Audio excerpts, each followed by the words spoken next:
Assalamualaikum warahmatullahi wabarakatuh. Selamat malam teman-teman semuanya. Ini adalah pertemuan kita yang kedua. Ya, kita akan belajar mengenai Consolidated Financial Statement, Date of Acquisition. Sebenarnya kita kan sudah belajar di kuliah ya untuk pertemuan kedua ini. Ini hanya untuk mengulang saja. Oke. Definition of subsidiaries and control. Nah, subsidiaries, situasi di mana perusahaan induk dan atau anak perusahaan memiliki kepentingan keuangan pengendalian di perusahaan lain, baik perusahaan tersebut berbadan hukum atau tidak. Kemudian kontrol, kepentingan pengendali didefinisikan sebagai bagian dari ekuitas grup konsolidasi yang dapat diatribusikan kepada entitas induk dan pemilik entitas induk. Jadi, subsidiaries itu biasa kita sebutnya anak perusahaan, kemudian kontrol itu biasanya kita menyebutnya adalah pemegang kendali. Jadi itu merupakan parents atau induk perusahaan seperti itu. Dan reason for subsidiaries companies. Jadi ada beberapa keuntungan untuk memperoleh kepentingan pengendali dalam saham berhak suara dari perusahaan lain daripada asetnya atau semua saham berhak suara. Jadi para investor melihat ada keuntungan ketika kita hanya menjadi pengendali saja, bukan kita mengakuisisi asetnya atau seluruh saham berhak suara. Pengendali itu gimana? Pengendali itu tidak memiliki seluruhnya perusahaan, bisa 70%, 80%, 60%, seperti itu. Tapi dia merupakan pemegang saham terbesar atau saham pengendali. Jadi saham yang lebih banyak daripada investor yang lainnya. Gitu. Yaitu alasannya itu akuisisi saham relatif sederhana, kemudian pengendalian operasi anak perusahaan dapat dilakukan dengan investasi yang jauh lebih kecil, karena tidak semua saham perlu diperoleh. Yang ketiga, keberadaan hukum yang terpisah dari masing-masing afiliasi memberikan unsur perlindungan aset induk dari keterikatan oleh kreditur anak perusahaan. Gitu. Kemudian Consolidated Financial Statement. Laporan yang disiapkan untuk perusahaan induk dan anak perusahaannya disebut dengan laporan konsolidasi atau laporan keuangan konsolidasi. Tujuannya adalah untuk menyajikan terutama untuk kepentingan pemilik dan kreditur entitas induk, hasil usaha dan posisi keuangan perusahaan induk dan semua anak perusahaannya. Seolah-olah grup yang dikonsolidasikan itu merupakan satu kesatuan ekonomi. Nah, ketika entitas induk mengakui kepentingan pengendali di entitas anak, entitas induk membuat jurnal yang mendebit investasi di anak perusahaan dan mengkredit kas, utang, atau saham, atau kombinasi tertentu, tergantung media pertukarannya itu apa. Gitu, teman-teman. Contohnya nih, kan diasumsikan kita membeli saham, harganya 5 juta. Nah, maka parents book itu kita akan mencatat investasi di subsidiaries pada cash. Gitu. Kemudian investment at the date of acquisition. Jadi the date of acquisition ada investasi ketika hari akuisisi dan ketika setelah hari akuisisi. Ini kita berbicara investasi pada pada hari akuisisi. Kita langsung lihat ya. Di sini jika akuisisinya itu menggunakan uang kas, maka investasi itu akan dicatat sebagai biaya tapi dalam bentuk kas. Tidak termasuk biaya broker, tidak termasuk biaya direct investment yang lain. Nih, contohnya kita asumsikan P Company itu mengakuisisi 10.000 lembar saham ya, punyanya S Company. Harganya $25 per lembar saham dan membayar biaya akuisisi sebesar $10.000. Maka Jurnal yang dilakukan oleh P Company adalah investment in S Company pada cash-nya sebesar 250 karena 10.000 dikali sama $25. Untuk mencatat expense-nya, acquisition expense pada kas. Kemudian kalau biaya akuisisi akan dicatat terpisah sebagai biaya. Jadi fee-nya akuisisi itu akan dicatat terpisah dan dimasukkan sebagai biaya. Jika P Company mengakuisisi 50% saham yang jumlahnya adalah 10.000, berarti kan kita mengakuisisi 5.000 ya. Harganya $25 per lembar. Acquisition fee-nya itu 8.000, maka kita akan menjurnal sebagai berikut. Investment in S Company pada cash, karena 8.000-nya itu kan terpisah. Jika P Company itu membayar additional biaya ini, 10.000 ini sebagai finder's fee, jadi entry-nya akan sebagai berikut. Professional fee expense pada cash. Dan acquisition fee-nya itu dicatat secara terpisah. Gitu ya. Kemudian jika P Company itu mengisukan stok untuk akuisisi, maka investasinya itu dicatat dengan harga fair values, dicatat pada harga fair value-nya, pada nilai fair value-nya dari saham yang diisukan tadi. Gitu. Dan memberikan efek registrasi, biaya registrasi. Jadi akan menimbulkan biaya registrasi. Jadi asumsikan contohnya seperti ini. Jika P Company itu mengisukan 20.000 lembar saham yang harga nilai parnya $10 per lembar saham. Nah, common share with the fair value-nya $13 per lembar saham, terus share-nya itu untuk S Company itu ada 10.000, terus biaya registrasinya ada 5.000, dibayar kas, maka jurnalnya seperti apa? Jadi jurnalnya adalah investment in S Company 20.000 dikali 13, karena tadi kan si perusahaan P-nya itu mengisukan stoknya dia, mengisukan sahamnya dia untuk membayar 10.000 lembar sahamnya punya S. Jadi 260. Kemudian common stocknya itu 20.000 dikali $10 karena nilai parinya itu $10, itu 200.000. Kemudian other contribute capitalnya 20.000 dikali $3 karena selisihnya itu kan 13 dikurangi 10 ya, selisihnya ada $3, berarti 60.000. Selanjutnya, untuk menjurnal registration cost amount-nya ini, other contribute capital di debit, kemudian cash-nya di kredit untuk registration cost sebesar 5.000. Kemudian consolidate balance sheet. Nah, consolidate balance sheet-nya, perusahaan afiliasi harus menyiapkan satu set lengkap laporan keuangan yang berupa neraca atau laporan posisi keuangan, laporan laba rugi, laporan laba rugi komprehensif, laporan arus kas, laporan ekuitas pemegang saham, dan catatan atas laporan keuangan.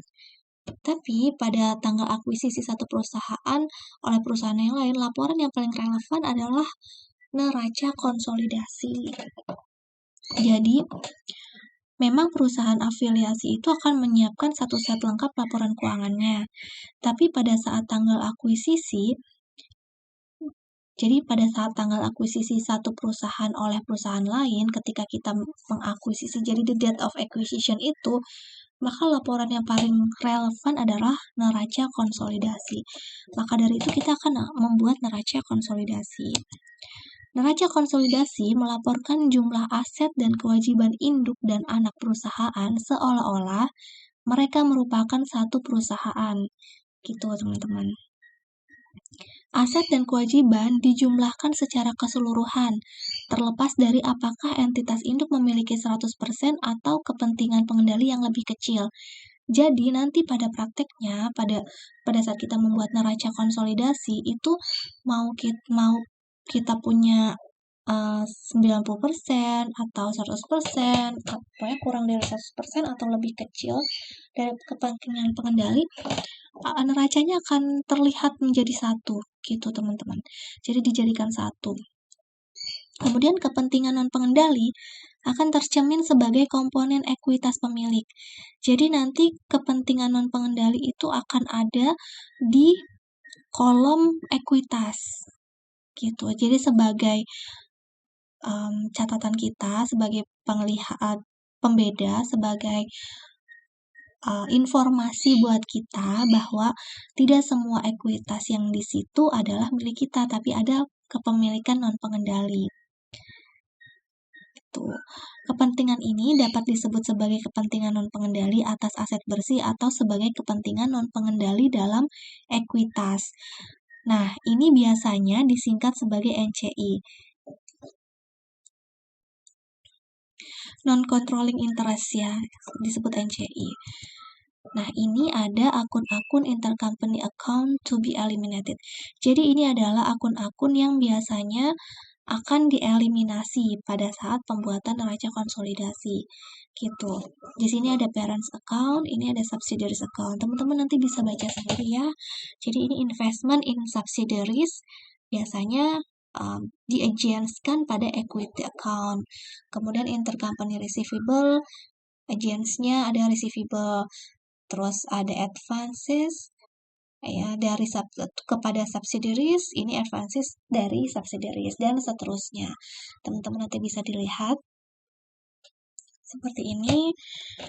Kemudian investment elimination. Penghapusan dasar yang penting dalam penyusunan laporan konsolidasi adalah penghapusan akun investasi dan ekuitas pemegang saham anak perusahaan terkait. Jadi pada intinya karena kita akan menggabungkan satu laporan keuangan anak dengan laporan keuangan kita, pada saat date of acquisition, itu yang terpenting adalah kita akan mengeliminasi akun investasi kita, karena investasi kita sudah ditukar dengan ekuitasnya anak, gitu. Jadi nanti yang paling penting itu dalam penyusunan laporan konsolidasi adalah penghapusan akun investasi dan ekuitas pemegang saham anak perusahaan terkait. Gitu, teman-teman. Nah, akun investasi merupakan investasi oleh perusahaan induk dalam aset bersih anak perusahaan. Dan oleh karena itu, timbal balik dengan ekuitas pemegang saham anak perusahaan. Jadi gitu. Gini teman-teman, jadi apa yang kita investasikan, kita kan bayar investasi ke perusahaan anak kita sebesar misalnya 5 juta tadi. 5 juta tadi itu merupakan harga yang kita bayarkan untuk mendapatkan ekuitasnya perusahaan anak itu tadi, ekuitas subsidiaries. Makanya di sini timbal balik dengan akun investasi merupakan investasi oleh perusahaan induk dalam aset bersih anak perusahaan, dan oleh karena itu timbal balik dengan ekuitas pemegang saham anak perusahaan. Ya. Nah, sebagai ilustrasinya misalnya perusahaan P mengakuisisi 80% dari perusahaan S seharga $70 per lembar saham. Dan secara aktif dan sisa sahamnya itu secara aktif diperdagangkan ya pada harga $65 per lembar saham. Saham segera setelah akuisisi. Jadi kan sudah diakuisisi sama P 80%. Harganya 70. Kemudian sisanya berarti 20%-nya itu aktif diperdagangkan tapi dengan harga $65 per lembar saham. Nah, ini akan menyiratkan premi kontrol sebesar $5 per saham. dan akan tepat untuk menilai saham non-pengendali pada $65 per lembar saham daripada $70 per lembar saham. Jadi si parents dapat ada preminya gitu. Dan tapi kita tetap menilai non pengendali itu harganya sebesar $65 per lembar saham. Kemudian nah untuk memulai proses konsolidasi, kita tuh yang pertama kita butuhkan adalah penting sekali ya. Step pertamanya kita harus membuat schedule CAD, yaitu Computation and Allocation of Difference Between Implied Value and Book Value. Jadi kita harus menyiapkan schedule itu, karena itu merupakan informasi dasar yang akan kita gunakan untuk membuat jurnal eliminasi. Jadi kita pertama kali untuk membuat itu adalah kita harus mengidentifikasi apakah kita mengakuisisi 100% atau kurang dari 100%. Yang kedua, kita gunakan harga jual, maksudnya harga belinya. Kita akan menggunakan harga belinya. Jadi kita harus mencari berapa 100% implied value-nya yang sesuai dengan harga harga belinya kita itu tadi.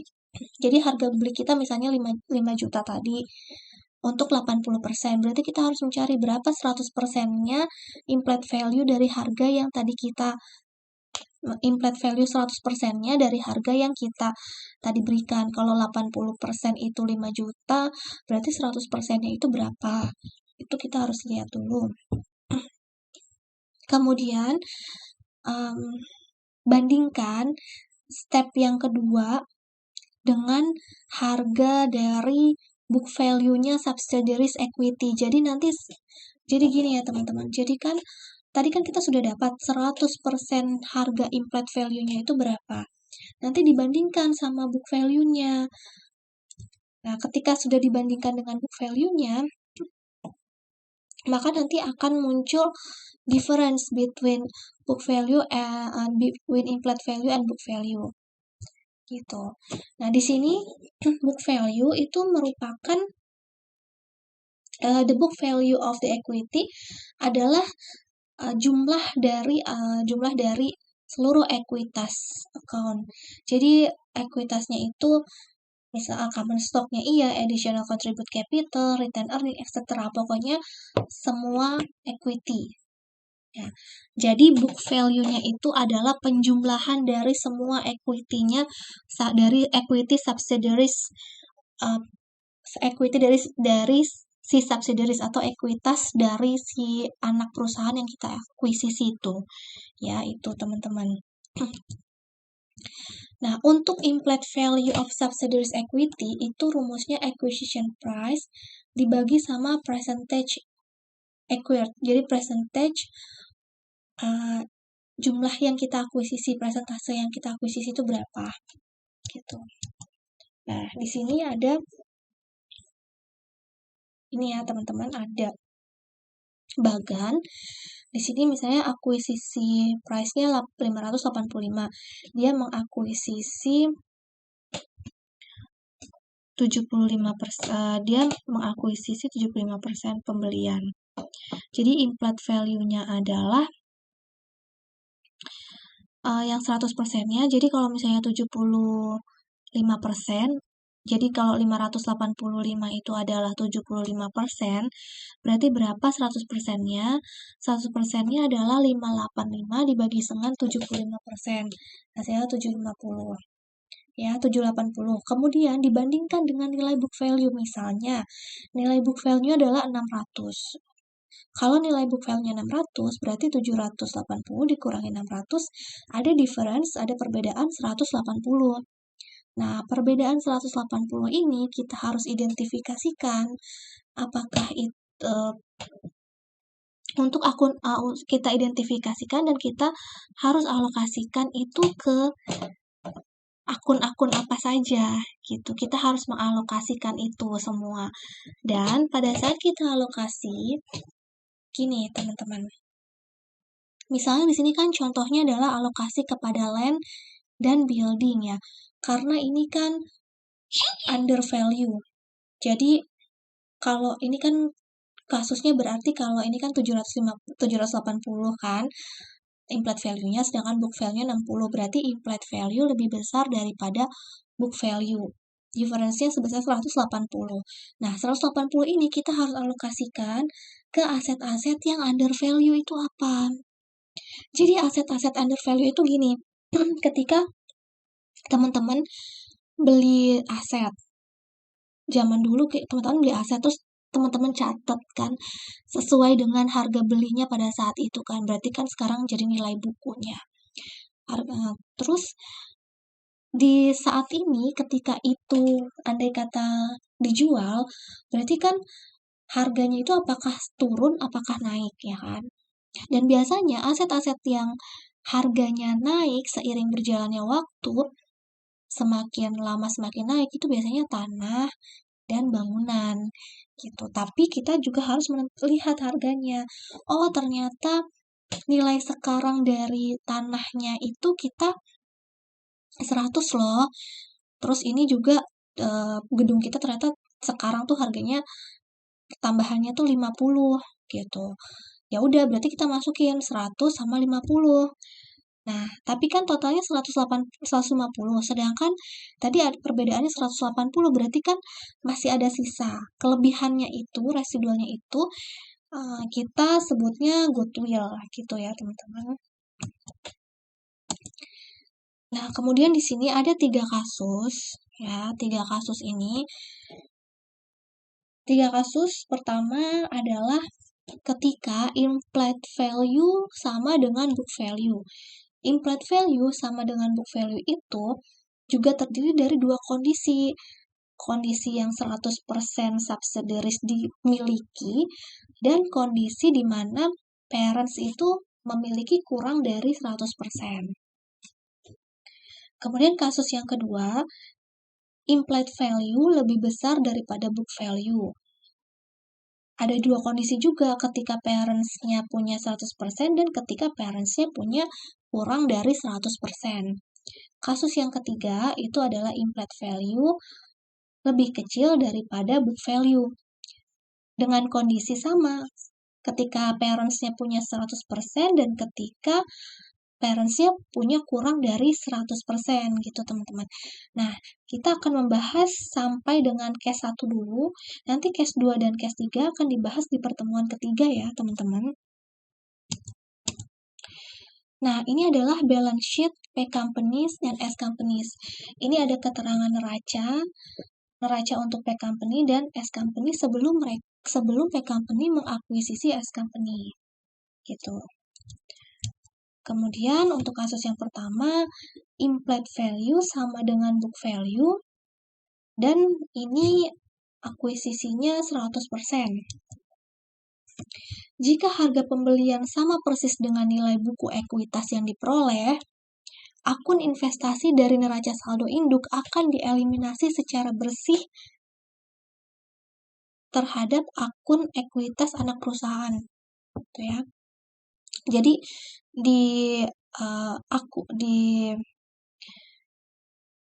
dieliminasinya itu seluruhnya gitu teman-teman. Jika kita mengasumsikan lebih lanjut bahwa nilai pasar dari aset yang diperoleh mendekati nilai bukunya, maka tidak perlu menyesuaikan aset atau kewajiban dari nilai tercatatnya. Hasil akhir dari proses eliminasi adalah bahwa akun investasi benar-benar dihilangkan. Seperti juga akun ekuitas anak perusahaan karena merupakan akuisisi 100%. Intinya, jadi akun investasi diganti dengan aset dan kewajiban yang mendasari anak perusahaan. Jadi kan tadi ya pertukarannya apa? Kita investasi, kita kan menukar sesuatu yang kita miliki untuk ditukar dengan ekuitasnya subsidiaries atau ekuitasnya perusahaan yang akan kita akuisisi. Ekuitasnya gitu ya.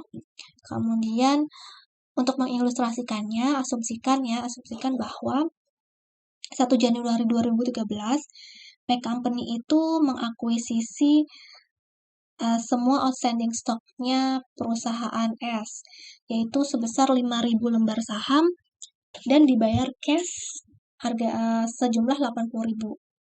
Jadi journal entry-nya akan seperti ini. Investment in S company pada cash. Oke.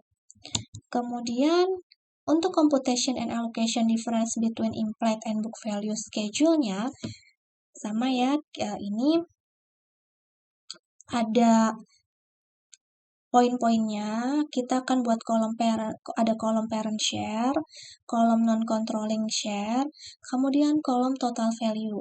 Di sini rumusnya adalah purchase price and implied value dikurangi sama book value of equity perusahaan yang diakuisisi gitu teman-teman. Book value of equity yang perusahaan yang diakuisisi. Maka kemudian setelah dikurangi, perbedaannya adalah difference between implied value and book value, seperti itu. Purchase price-nya berapa? $80.000. Karena ini akuisisinya 100%, maka bagian non-controlling share-nya tidak ada. Gitu. Nah, total value-nya 80.000 karena dia diakuisisi 100% kan, bayarnya 80.000, maka total value tetap 80.000. Kemudian book value-nya karena di sini tadi kasus kita adalah status kita adalah implied value sama dengan book value. So, kita di sini book value-nya sama dengan implied value-nya. Jadi difference-nya 0. Ya, teman-teman. Gitu. Terus di sini kita akan membuat jurnal eliminasi. Jurnal eliminasi yang pertama yang kita buat adalah ekuitas pemiliknya, ekuitas dari subsidiaries itu yang kita beli, yang kita peroleh, itu kita debitkan. Ya, teman-teman. Berapa sih ekuitasnya? Ekuitasnya itu nilainya tadi kan teman-teman ini nilai 50.000, 10.000, 20.000. Ini bisa teman-teman lihat dari neraca yang di awal kita sudah bahas ya, ini ya neraca ini teman-teman. Nah ini kan ekuitas itu di sini kan total liabilities dan equity. Mana yang liabilities? Oh ini liabilities 50.000. Mana yang equity? Oh common stock 50.000. Oh other contribute capital 10.000. Kemudian return earning 20.000. Berarti equity-nya 50, 10 sama 20 ya. Nih. Jadi di sini di debit. Oke. Kemudian dikreditkan adalah investment in S company 80.000. Ini kebetulan kan kita bahas kepemilikan 100%. Kemudian untuk consolidated balance sheet work paper-nya di sini adalah keterangan-keterangan atau komponen-komponen akun-akun pembentuk neraca. Ya, ada aset, liabilities, dan equity. Ini adalah neraca sebelum konsolidasinya perusahaan P Company, dan ini sebelum konsolidasi perusahaan S Company. Di sini ada kolom elimination, di mana kolom ini adalah kolom untuk mengisi eliminasi yang telah kita buat tadi, teman-teman. Ini kan tadi kita sudah buat eliminasi. Ini kita masukkan ke kolom tersebut. Seperti ini. Kemudian di sini ada kolom consolidated balance sheet. Caranya, kas, digabungkan kasnya P Company sama S Company 40.000.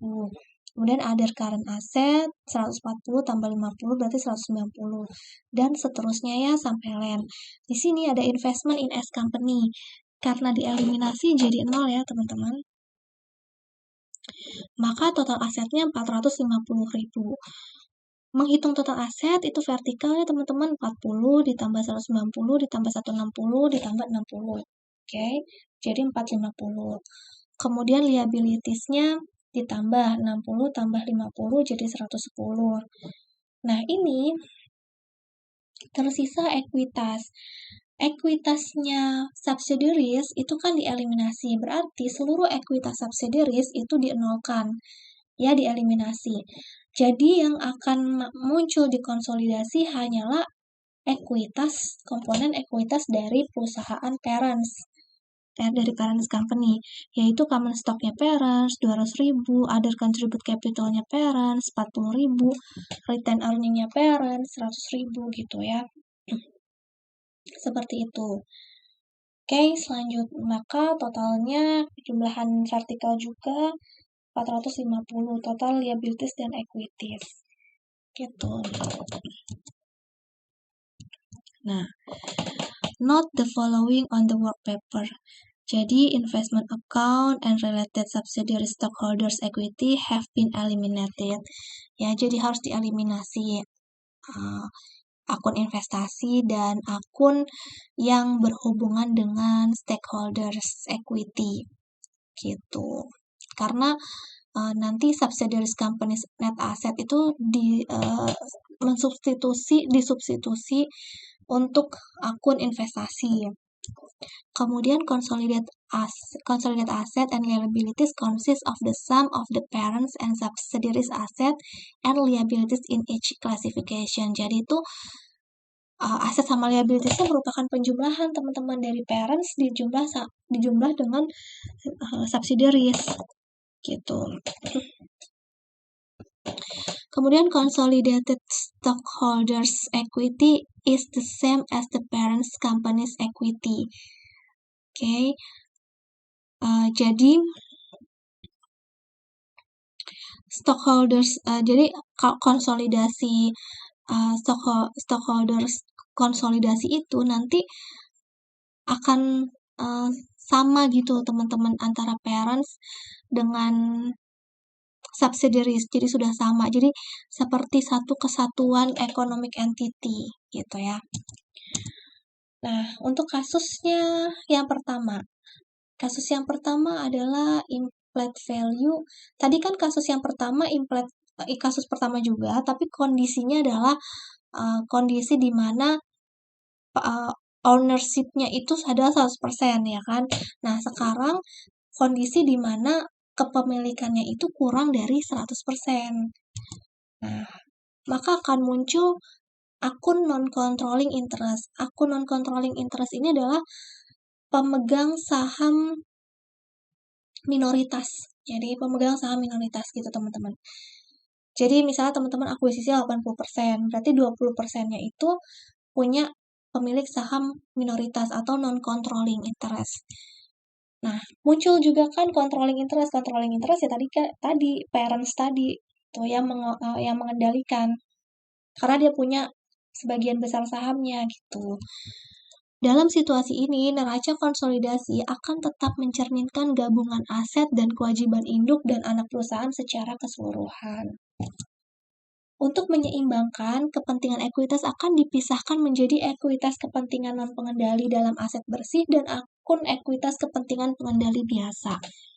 Jadi nanti di neraca itu teman-teman, itu akan dipisah kepentingan non-pengendali dengan kepentingan pengendali. Nanti di bawah akan muncul akun non-controlling interest sebagai pemisah. Itu. Walaupun satu kesatuan jumlahnya tetap sama, tapi kita memisahkan hal itu sehingga kita tahu bahwa tidak semua dari ekuitas itu adalah milik kita, tapi ada juga porsi milik dari si pengendali, non-pengendali ya, gitu. Jadi asumsikan bahwa pada tanggal 1 Januari 2013, P Company itu mengakuisisi 90% saham dari perusahaan S, yaitu 4.500 lembar saham dengan harga 72.000. Karena perusahaan P memiliki kurang dari 100% saham perusahaan S, maka harus dipertimbangkan adanya kepentingan non-pengendali atau kepentingan minoritas dalam kekayaan bersih perusahaan S. Nah, purchase price-nya 72.000 untuk 90% saham dari S Company. Maka, berapa total dari implied value-nya keseluruhan atau 100% sahamnya S gitu, implied value-nya saham S. Rumusnya kan tadi di awal kita sudah tahu ya, price-nya dibagi sama nilai presentasenya yang didapatkan. Jadi ini kita bayar 72.000, kita dapat 90%, berarti 72.000 dibagi 90% atau sama dengan 80.000. Nah, non-controlling interest-nya ini berarti kan karena kita punya 90%, maka sisanya 10%. 10% ini akan dikalikan dengan 80.000. Nih ya, total 100%. Berarti untuk non-controlling interest-nya itu adalah 8.000. Pada ilustrasi ini, kan implied value sama book value itu sama. Jadi, untuk controlling and non-controlling interest-nya itu computation and allocation difference CAD schedule itu juga akan sama gitu, karena tidak ada perbedaan difference between book value and tidak ada perbedaan tidak ada difference between implied value and book value karena sama gitu. Nih contohnya, jadi gini pada saat di CAD kan seperti ini ya, sama ya, ada kolom parents, kolom non-controlling share, ada kolom total value. Gini, ini kan 80 kan, terus ini 72, karena ini 90%, ini adalah 10%. Oke, kemudian total value-nya dari equity, tadi sudah bisa dilihat di neraca kan, ada common stock 50.000, other contribute capital 10.000, kemudian retain earnings-nya 20.000. Nah, ini semua dikonversikan atau dipecah sesuai dengan persentase kepemilikan. Jadi kalau parents-nya 80 ya semua ini dikali dengan 80%. Ini juga untuk non-controlling-nya. Sehingga tercipta ya total book value-nya. Karena implied value sama dengan book value, maka difference between implied and book value-nya jadi 0. Nah, kemudian kita akan membuat jurnal eliminasi. Sama jurnalnya seperti kasus yang pertama tadi. Yang membedakan di sini adalah penambahan akun non-controlling interest in equity. Jadi, jurnalnya tetap sama, ekuitas yang kita dapatkan itu ditaruh di debit, kemudian investasinya itu kita taruh di kredit, ditambah dengan akun non-controlling interest in equity di kredit juga. Nih ya. Kemudian